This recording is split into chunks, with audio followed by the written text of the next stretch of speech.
Hello friends, my name is Hamid.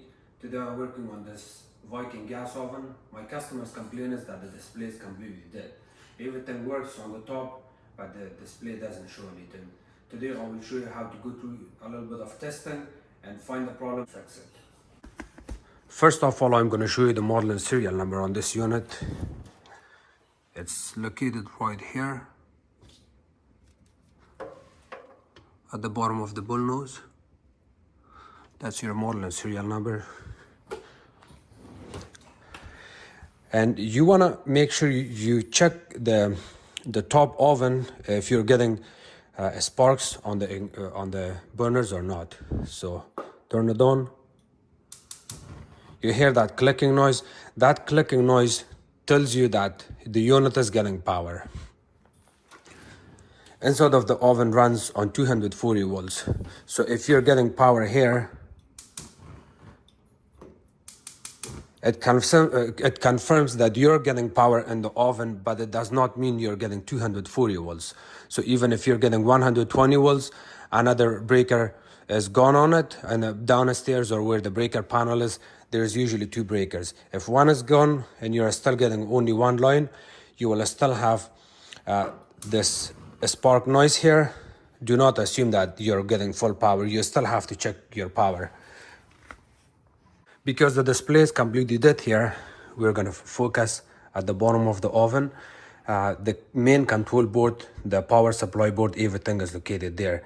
So before we open the stuff apart, we're going to turn off the power from the breaker, or we will unplug the unit from the back. In my case, it's easier. I can just unplug it here. You see the wall outlet is there, and I can just unplug it there.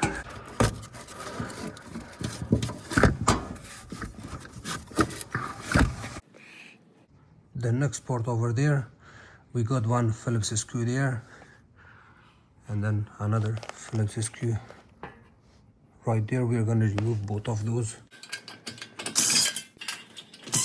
You can lift up this panel. Now we got this another grill. It's also held by two Phillips screws. The next part is the main control board and power supply. It's held by two 5/16 screws. We're going to remove that.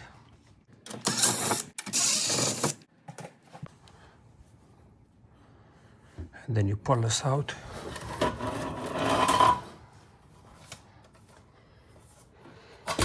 Remove the cover. You see these two holes at the back of this cover? It gets inserted right there. When you reinstall this back in, remember to add these plastic, the steel brackets inside of these holes. And we have our main control board and power supply. This is our power supply board that sends power. The power supply board sends power to the main control board, and it also communicates with the display board, which is right here.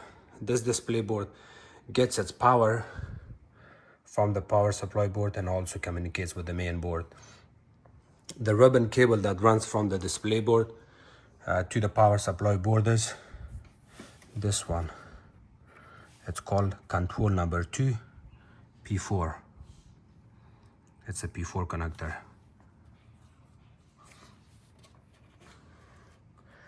I'm going to reconnect the oven back in, and we are going to do some testings here. When you do this, you have to be very careful. Now you're working with live wire, and you want to be very careful here. So put it on the side like this, and then plug it back in or turn it off, turn it on from the breaker.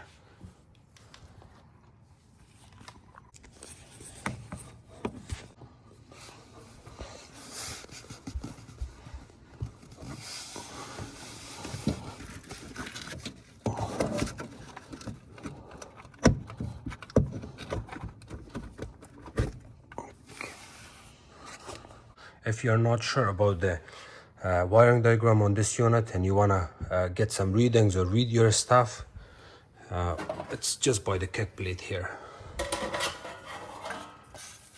The first kick plate, which was located right here, the wiring diagram is here.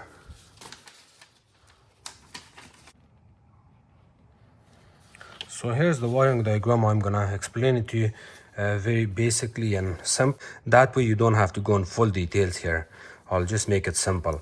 We got line 1, neutral, line 2. And we are gonna check our line 1 and line 2 to make sure we are getting 240 volts coming into the control board. In order to check that, of course, we need our meter.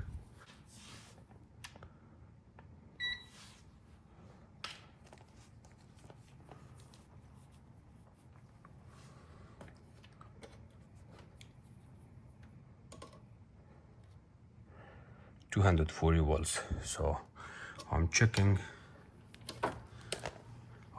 right there on AC input P1. I have 120 volts coming there, and then on my double line relay I have this line 2, which is the red wire. We are getting power from the line 1 here into the power supply line, which is going to the control 1, control 2, control 3, UI. You see it says UI board, but in our control board here, the UI board is the second one, not the third one. It's supposed to be the third control. See on the wiring diagram, it shows the first control, second control, third control, the UI board, which is called user interface board. This is our user interface board, which is called UI. We will be checking from here. The display gets 3 to 5 volts DC. We're gonna check on our control 2 for 3 to 5 volts DC. You disconnect this wire here. It's a 5-pin connector. I'm gonna select the meter here to DC. I have it on AC. I'm gonna select DC. And if you look at this, these pin connectors where the ribbon cable goes, it really doesn't tell you how many volts it's supposed to go there, right? But you have to check the pins. Usually it's the third and fourth pin. You see these, I got 5 pins on the right hand side, 5 on the left hand side. The 2 front ones, we are not going to check those. The 2 on the second row pins, 1 on the left, 1 on the right, we're going to check for 3 to 5 volts DC.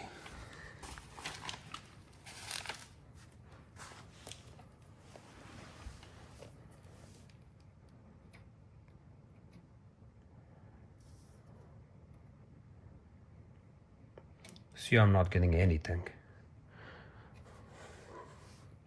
Between 3 to 5, 3 to 4, 3 and 4.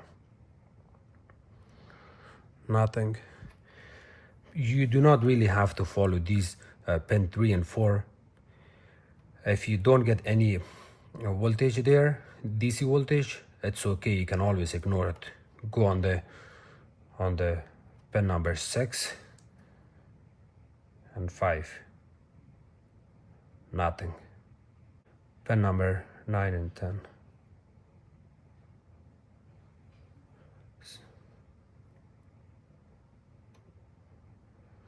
I check across all of these pins from left and right.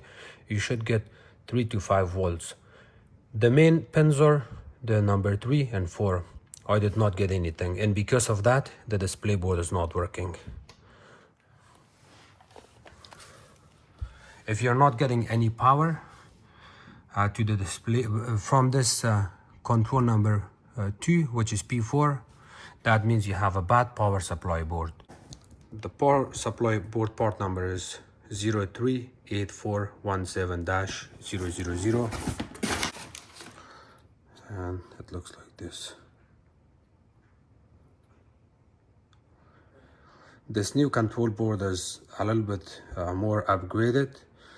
They added also slow blow fuse, 2 of them, one on the top, one on this corner, which this control board looks way better than the one installed already in the unit, and hopefully it would last longer too, because of this fuse extra added option in there.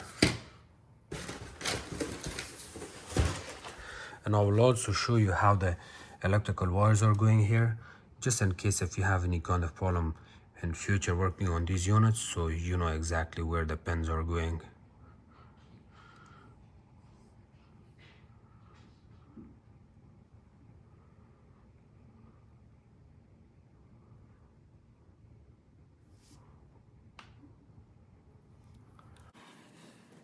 In order to replace the power supply board, we are gonna unplug the unit again, or we may wanna turn it off from the breaker, whatever is easy.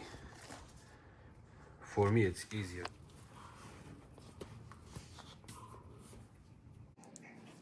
The unit is unplugged now. We only have 4 screws, 2 Phillips screws here, 2 here. We are gonna disconnect those. We are gonna remove those screws.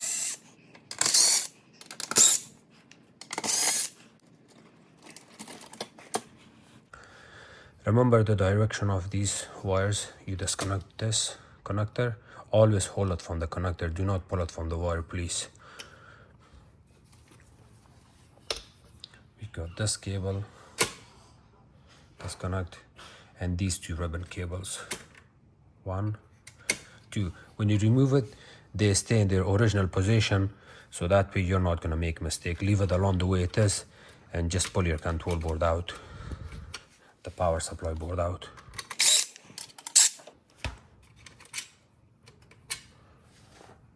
Lift up your wires, pull the power supply board out. Before you install this new power supply board, please check all your capacitors. Make sure there's no damage, or it's not out of its shape, or it's not out of its place. Make sure all of these pins are looking okay, solid, they're not loose. The main important parts are these 2 capacitors on this side, that tiny one, and this transformer. That's all. Because if they drop it, it's most likely gonna damage this part, or even on delivery it damages this part, this one, or these capacitors, or possibly these pins. But everything seems okay. I double check this power supply board when I receive my part, and I double check it in the customer house, so just to make sure everything is okay here. At the back of this power supply board, you see these copper caps. These caps are the one that holds the screws into the bottom of the control board. See, one here, one there, and of course I got 2 holes in there.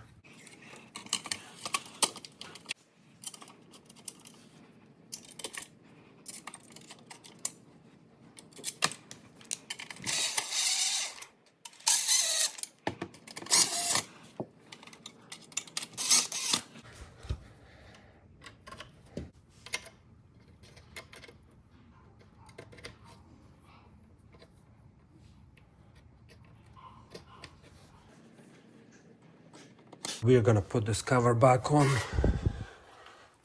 This cover.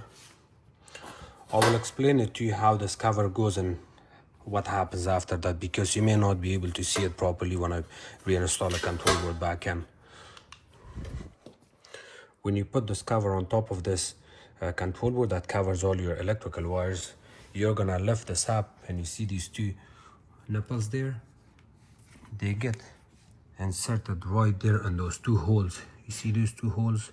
You have to line this up and there, because if you don't line this up at the back where those 2 holes are, this and that, then the control board is gonna hang down. You will not be able to see it properly, because once you put your kick plate back in, everything is gonna look normal. And then if it sits like that, because of the vibration over time, it goes down and touches these wires, and it may electrocute the customer, or it may blow a control board, or something worse may happen. So it's very important, pay attention on this when you reinstall it back in. And I will try my best to show you how it's supposed to go in there.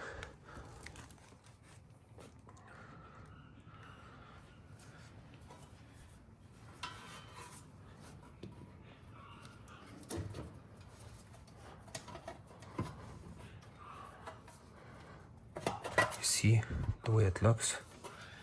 The wires are also on the side. And now we'll reinstall it back in here.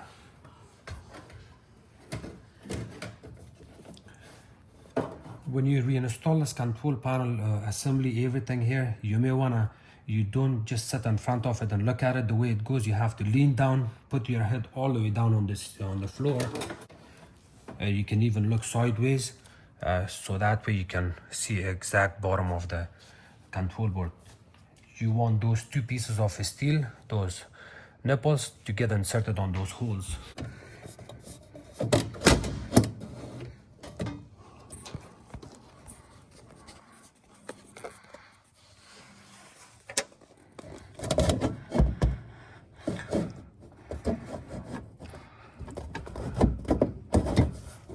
Okay, see the way it sits? It's all the way flush. And at this moment I'm putting on my stomach because I wanted to make sure I get it done properly from the back. It seems okay. Once your control board lines up, double check your wires with a flashlight to make sure nothing is caught between panels, and everything seems okay. If you have lots of dust here, you can always clean it with a brush or something, but even if you get a little bit dust like this, it's not gonna hurt anything. It's better to clean it. If not, then it's okay. Before you test the unit, the only part you wanna put back in is this one, this grill.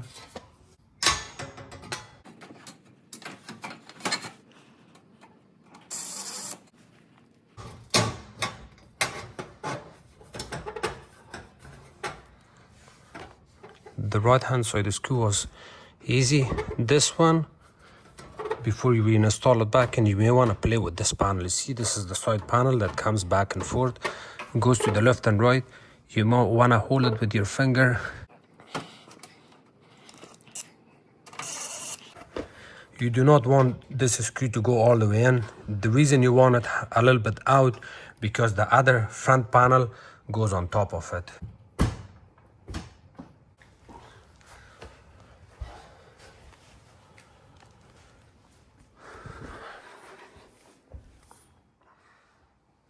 Got power here.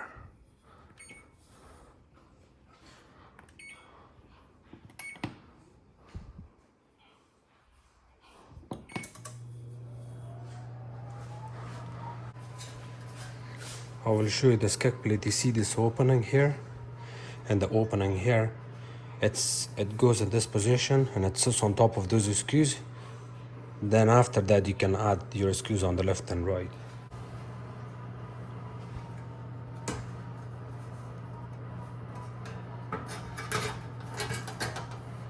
So you kind of reposition it like this and then go up, and from the back you may want to work on it like that.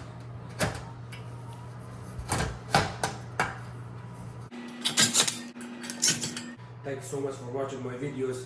If you guys have any questions, please comment below. Don't forget to subscribe to my channel, like my videos and share it with others.